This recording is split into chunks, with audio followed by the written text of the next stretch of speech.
Good evening everyone and welcome to the Kelly Clarkson Show. It's your girl Kelly here, and today we have a very special guest all the way from Australia Zoo, the one and only Robert Irwin. Yes, give it up for the wildlife warrior himself. Walks out waving that signature Irwin grin, wearing the khaki shirt, looking exactly like his dad Steve. Robert sits down, the audience is screaming. Kelly starts with the usual warm-up questions about the crocs, the snakes, how he's carrying on the family legacy. Everything is sunshine and rainbows for the first 4 minutes, then Kelly decides to get a little playful. She says, "So Robert, you're 21 now, you're out there in the world. Do you ever get tired of people saying, hey, you're just Steve Irwin's son? Like, do you ever just wanna do your own thing?" The crowd does that oh ah ooh sound because even they feel the tiny jab. Robert laughs it off at first. "Yeah, look, I get it all the time, but I'm proud to be his son. I'm continuing what he started, no harm no foul."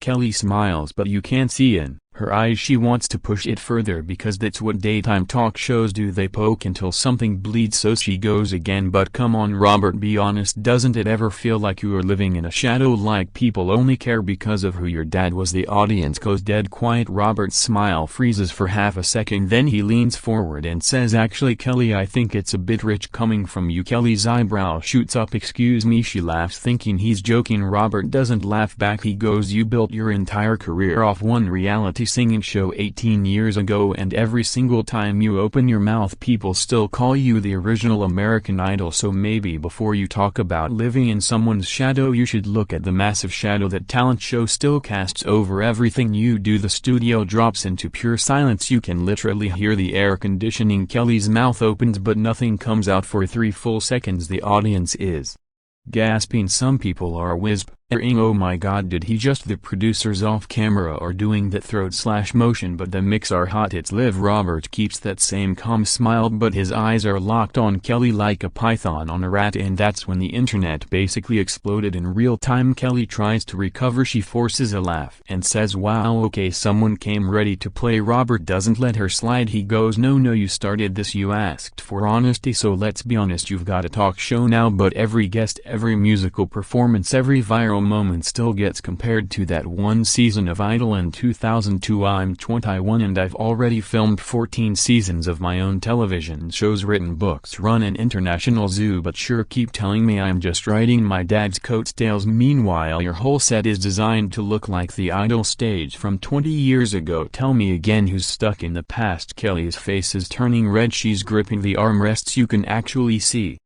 her knuckles going white. The audience is now split. Some people are clapping for Robert, some are clutching pearls. One lady in the front row literally has her hand over her mouth like she's watching a murder. The band starts playing that awkward little filler music, but nobody knows what to do because this is live television and there's still 18 minutes left in the segment. Kelly tries to pivot. She goes, okay, let's take a breath, let's talk about something positive like your new crocodile exhibit." Robert cuts her off again. "Yeah, the one I designed myself without any help from a reality show judging panel." The crowd loses it. Half of them start cheering, the other half start booing. It's complete chaos. Kelly's producer is in her earpiece screaming, "Rap it," but she's too stunned. She just blurts out, "Well, maybe if your dad had worn a seatbelt or something this never would have." The second that sentence starts, Robert stands up. The entire audience inhales at the same time because everybody knows you do not go there.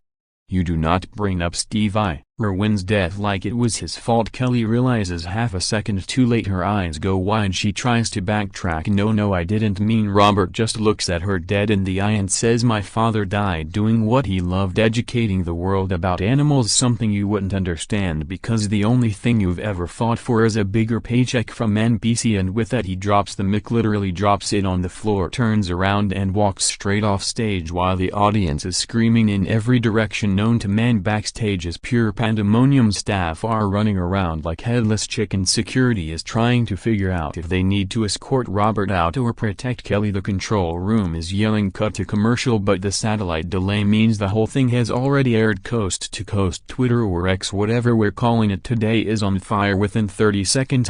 #Robert Irwin and #Kelly Clarkson are both trending worldwide. Clips are being uploaded faster than NBC can file copyright strikes.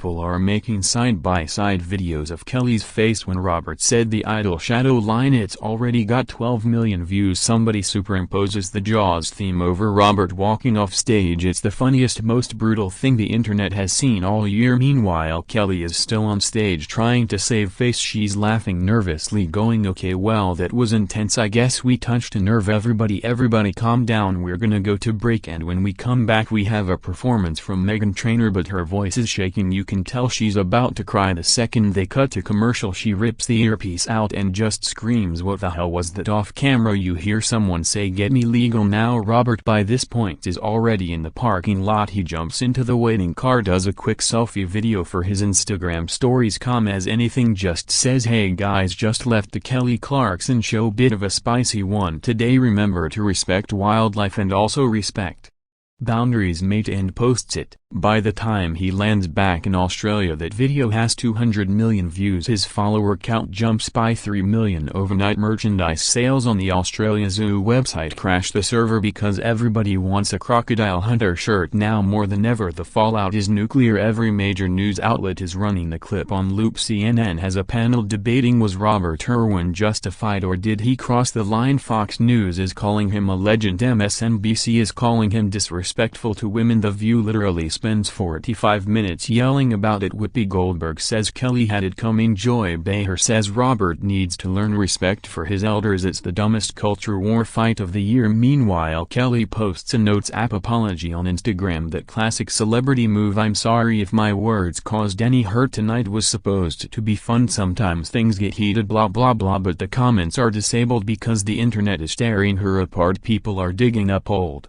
clips of Kelly shading other celebrities for living off past fame. The irony is thicker than cold Vegemite. Robert never apologizes. He goes live on his own channel the next day with a python around his neck like nothing happened. "Thanks everyone for the support. My dad always said if you're gonna stir the pot, make sure you've got the biggest spoon in the kitchen, and today we brought the ladle." The chat donates over $800,000 to the Wildlife Warriors Foundation in under an hour. Meanwhile, Kelly's ratings actually go up 20% because everybody wants to see if she's gonna address it. She spends the next 3 episodes crying on camera, talking about how hard it is to be in the public eye and how sometimes people forget you're human. The audience eats it up with a spoon. Her sympathy tour works for the exact people who already liked her, but the younger demographic, the Gen Z crowd. They've officially crowned Robert Irwin the new king of not taking crap from anyone. A week later the memes are still everywhere. Somebody edits Robert T's walk off with the WWE entrance music. Another person puts Kelly's seatbelt comment over the Stingray scene from Steve's actual documentary. It's dark but it's everywhere. Late night hosts can't stop talking about it. Jimmy Fallon does a whole 10-minute bit. James Corden, who still has a show, somehow tries to recreate the moment with a guest, and it falls completely flat because nobody can deliver a burn like a 21-year-old who grew up wrestling crocodiles. Brands start reaching out to Robert left and right. Energy drinks, clothing lines, even a knife company wants him to be their spokesperson because apparently Savage Mick drops sell tactical gear. Kelly tries to book other young celebrities after that, but half of them cancel last minute. Nobody wants to risk getting Irwin on national television. The phrase "to get Irwin" enters the Urban Dictionary within 9 days, defined as to be completely and calmly destroyed in a verbal argument by someone half your age with twice your